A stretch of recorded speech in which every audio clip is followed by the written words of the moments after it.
find out coefficient of variation এই ডাটাগুলো থেকে 5 7 9 11 20 এই মানগুলো থেকে আমাদের বের করতে হবে coefficient of variation।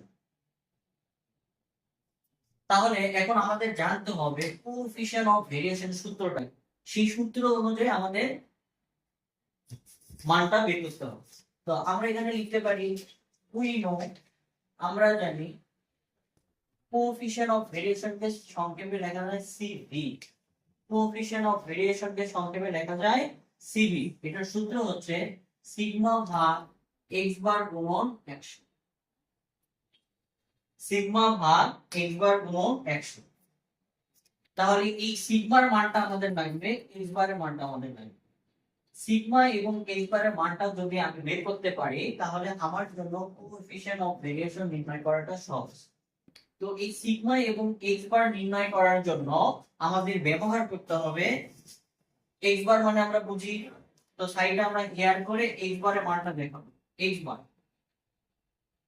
মিন কে বলা হচ্ছে x বার, তাহলে x বারের সূত্র হচ্ছে সামেশন x ভাগ n।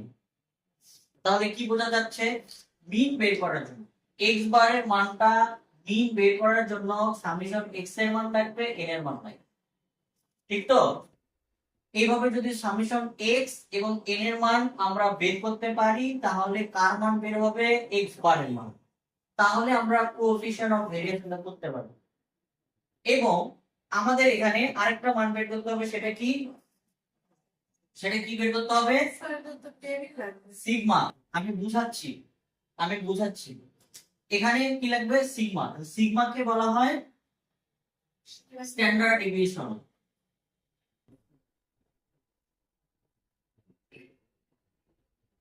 স্ট্যান্ডার্ড ডেভিয়েশনকে সংক্ষেপে সিগমা দ্বারা প্রকাশ করা হয়। তাহলে প্রশ্ন যদি ডাটা থাকে তাহলে সিগমা সূত্র কি সেটা আপনাকে জানতে হবে। প্রথমে বড় করে একটা রুট দিয়ে সামেশন x স্কয়ার ভাগের মাইনাস x বার হোল স্কয়ার। যদি আমাদের প্রশ্নে ডাটা থাকে তাহলে স্ট্যান্ডার্ড ডেভিয়েশনের সূত্রটা এটা। সেই ক্ষেত্রে আমরা দেখতে পাচ্ছি যদি আমরা স্ট্যান্ডার্ড ডেভিয়েশন করতে যাই তাহলে আমাদের কার মান লাগবে, সামেশন x স্কয়ার মান লাগবে। তাহলে এখানে আমরা দেখতে পাচ্ছি x বার মানে এই যে এই মানটা বের হবে এখানে বসিয়ে দিলেই হবে, n এর মান যখন এখান থেকে নির্ণয় করব এখানে বসিয়ে দিলেই হবে।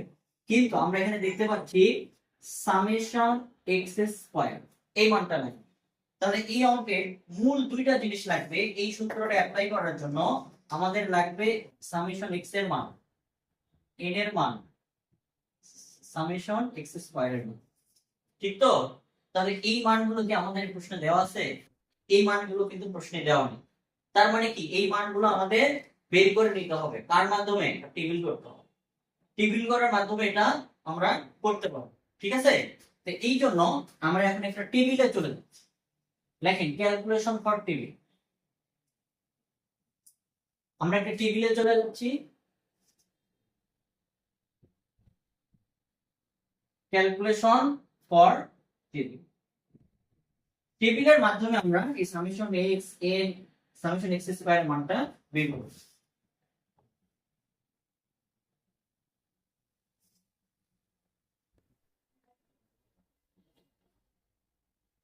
এখানে যে মানগুলো দেওয়া আছে এগুলো একটা মান, তাই না? এই মানকে আমরা বলে থাকি ভ্যালু।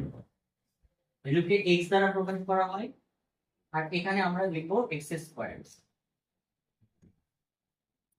যতগুলো মান থাকবে ততগুলো রো করে নেন। কয়টা মান আছে, 1 2 3 4 5, 1 2 3 4 5, 5টা মান করে নিলাম। আর ঘরের মধ্যে আমরা মানগুলো যোগ করে দেখাবো, এই জন্য একটা ঘর বেশি করে। তাহলে এখন দেখেন এখানে x এর মানগুলো কি কি দেওয়া আছে, 5 7 9 11 20। তাহলে এখানে কি করতে হবে, x এর উপরে স্কয়ার করতে হবে, ঠিক না?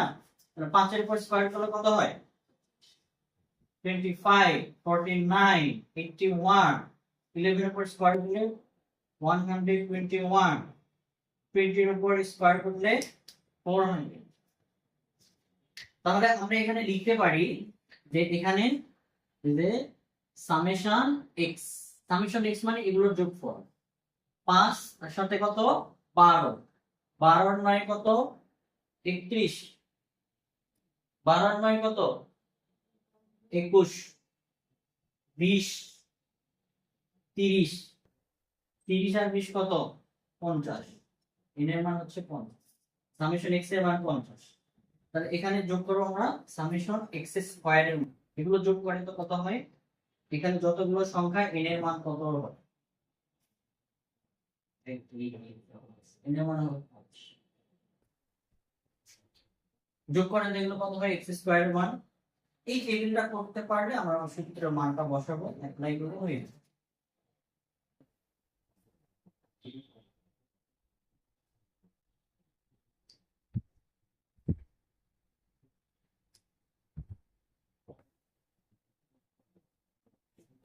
ছয়শো ছিয়াত্তর 676 হয়, লেখেন 676 লেখেন।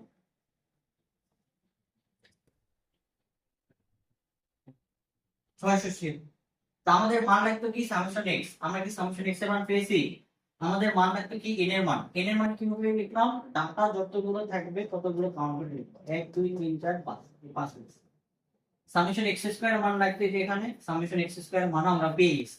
তাহলে এই মানগুলো আমি সূত্রে অ্যাপ্লাই করলে কিন্তু হয়ে যেত। তাহলে সামেশন এক্স এর মান আমরা কত পেলাম 50 মানে 50, আর n এর মান কত 5, তাহলে কত হচ্ছে 50 কে 5 দ্বারা ভাগ করে কত হয়, এটার যোগফলটা কি ঠিক আছে দেখেন তো, 20 আর 11 31, 31 আর 9 কত 40, 40 আর 12 দিলে 52 হয়, তো ভুলে গেছি 52, তাহলে এখানে 52 নেই। তাহলে 52 কে 5 দ্বারা ভাগ করলে কত হবে 10 দশমিক কত 4 তাহলে এই 10.4 কার মান পেলাম, এক্স বার এক্স বার। তাহলে আমি কি এখানে এক্স বারটা লিখতে পারি না, এক্স বারের মান কত 10.4, কথা কি বোঝা যাচ্ছে আমার। আরেকটা মান লাগবে, কিসের মান লাগবে সিগমা, সিগমা মানে এখানে বসান।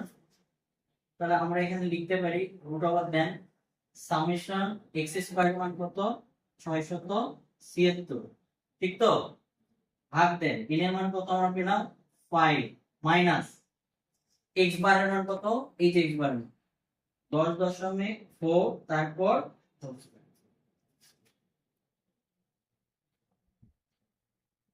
তাহলে ভাগ করে 676 কে 5 দ্বারা ভাগ করেন কত হয়,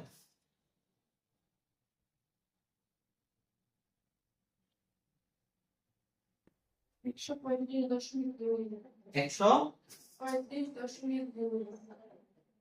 35.2 মাইনাস 10.4, তারপর হোল স্কয়ার করেন 10.4, তারপর হোল স্কয়ার করেন কত মান হয়,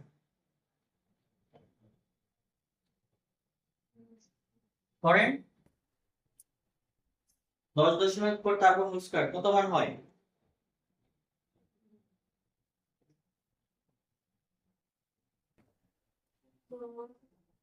দ্রুত করতে হবে তো, এত সময় না যাবে না। 108.16 108.16, এখন 135.2 থেকে 108.16 বাদ দেন,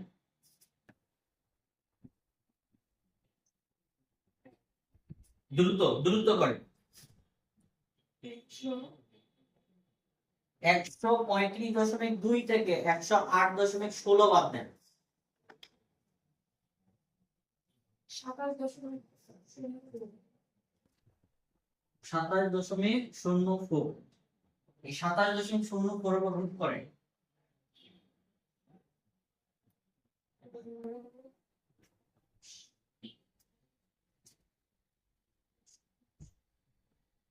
5.2 5.2 কার মান পেলাম আমরা সিগমার মান, এক্স বারের মান আমরা পেয়েছি, এটা তো লিখে দিয়েছি। 5.2 কার মান? সিগমা, এই যে সিগমা, ঠিক না? তাহলে এখানে আমরা লিখতে পারি 5.2 গুণন 100।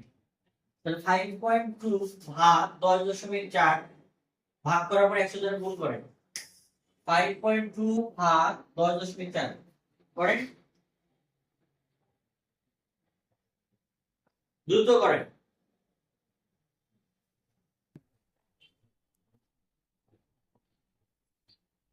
পঞ্চাশ। বরাবর বরাবর 50 হয়, তাহলে এখানে লিখেন এই যে 100 আছে এগুলো পার্সেন্টেজ, অঙ্ক শেষ। এটাই আমাদের বিকল্প। তাহলে বোঝা গেল আমরা কোএফিশিয়েন্ট অফ ভেরিয়েশন কিভাবে করব। আমি আবার রিমাইন্ডার দিয়ে দেই, কোএফিশিয়েন্ট অফ ভেরিয়েশন করার জন্য সূত্র হচ্ছে সিগমা ভাগ এক্স বার। তো আমাদের প্রশ্নে সিগমা এবং এক্স বারটা দেওয়া নাই, এই জন্য আমরা এই মান দুটো জ্ঞান করে বের করে নিব। তো আমরা প্রথমে মিনের মানটা বের করেছি, মিনের সূত্র হচ্ছে সামেশন এক্স ভাগ এন। যখন প্রশ্ন আমাদের এরকম ডাটা থাকবে, কোন ভ্যালুর মান দেওয়া থাকবে, তখন মিনের সূত্র হবে সামেশন এক্স ভাগ এন।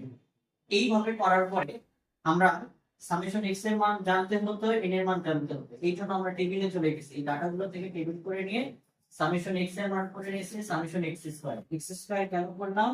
এই যে স্ট্যান্ডার্ড ডিভিশন সিগমার মান বের করার জন্য আমাদের প্রয়োজন হতো, তাই আমরা সিগমার মানটা বের করে নিয়েছি। এই দুইটা মান যখন বের হয়েছে, মানটা মিশিয়ে ক্যালকুলেশন করে নিয়েছে, আমাদের অঙ্ক শেষ হলো। সহজ না কঠিন? সহজ না? অনেক সহজ।